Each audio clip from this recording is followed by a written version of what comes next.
The billionaire's smile disappeared. His face turned pale.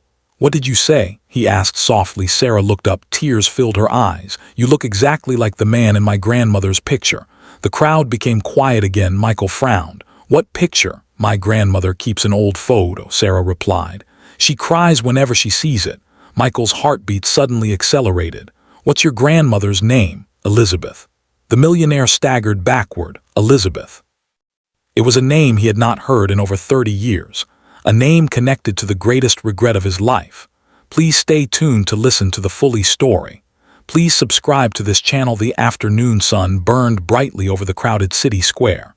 People hurried past expensive shops, carrying shopping bags and chatting about their busy lives.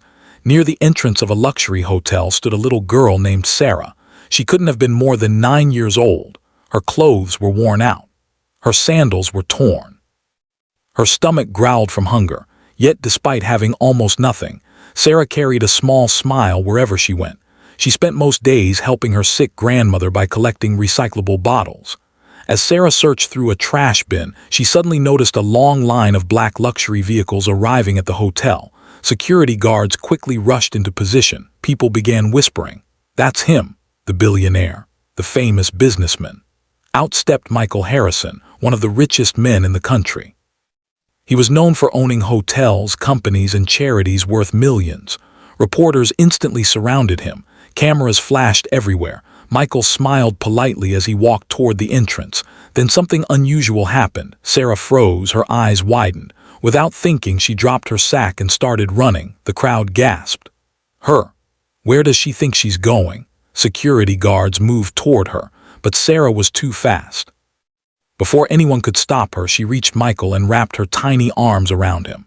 The entire crowd went silent. Then laughter erupted. People pointed fingers. "Look at that dirty child. She's trying to get money. Security should remove her." Several reporters started recording. Michael himself stood completely still. The little girl's hug wasn't normal. She held him tightly and whispered something into his ear. The billionaire's smile disappeared. His face turned pale. "What did you say?" he asked softly. Sarah looked up. Tears filled her eyes. "You look exactly like the man in my grandmother's picture." The crowd became quiet again. Michael frowned. "What picture?" "My grandmother keeps an old photo," Sarah replied. "She cries whenever she sees it." Michael's heartbeat suddenly accelerated. "What's your grandmother's name?" "Elizabeth." The millionaire staggered backward. Elizabeth. It was a name he had not heard in over 30 years. A name connected to the greatest regret of his life. Years ago, before he became wealthy, Michael had been deeply in love with a young woman named Elizabeth. They had dreamed of building a life together, but poverty separated them. Michael left town searching for opportunities. Promises were made, letters were written. Then one day the letters stopped coming. Michael assumed Elizabeth had moved on.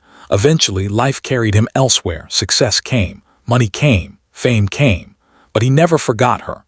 Now a little girl was standing before him, mentioning her name. "Take me to her," Michael whispered. The crowd watched in confusion as the billionaire entered one of his vehicles with the little girl. Reporters followed closely behind. Minutes later, they arrived at a small rundown house on the edge of town. The roof leaked, the walls were cracked. Inside sat an elderly woman in a wheelchair. She looked toward the doorway, then she froze. The wheelchair trembled, her eyes filled with tears. Michael. His own eyes became wet. Elizabeth. For several moments, neither spoke. Years seemed to disappear. Finally, Elizabeth smiled. "I thought I'd never see you again." Michael knelt beside her. "What happened? Why did the letters stop?" Elizabeth's face darkened. "My father hid them." Michael looked stunned. "He didn't want me marrying a poor man. Every letter you sent was burned before it reached me." Michael felt his heart shatter. All those years, all those missed opportunities, all because of a cruel decision. They talked for hours, sharing memories, laughing, crying, remembering the life they almost had. As evening approached, Michael noticed medicine bottles on a nearby table. Most were empty.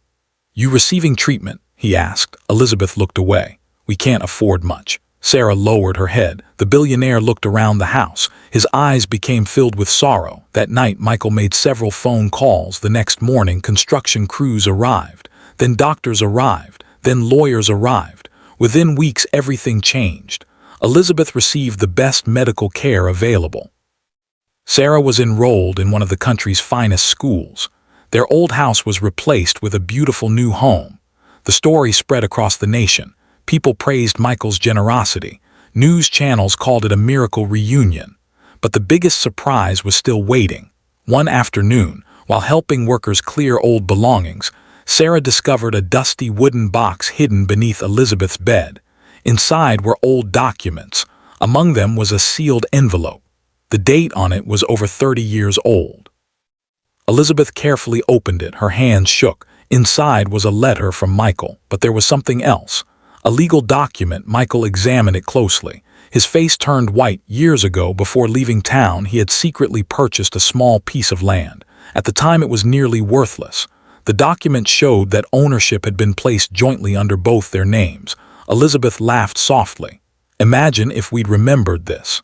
Michael asked his legal team to investigate.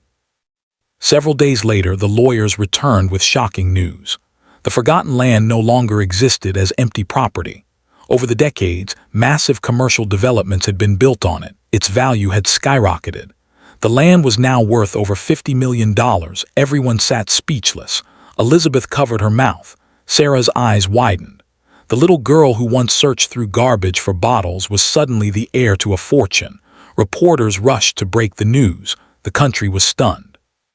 But Sarah's response shocked everyone even more. When reporters asked what she planned to do with the money, she smiled. "I'm going to help children who are hungry." Room fell silent. People expected luxury cars, mansions, fame. Instead, the little girl wanted to help others. Months later, the Sarah Hope Foundation opened its doors. Thousands of struggling children received food, education, and support. At the grand opening, a reporter asked Michael a final question. "What was the most important moment in this entire story?" The billionaire smiled. "It wasn't finding the land. It wasn't the money. It was a hug." He looked at Sarah standing beside her grandmother. "Everyone laughed when she hugged me. But that single act of love reunited a family, healed old wounds, and changed countless lives."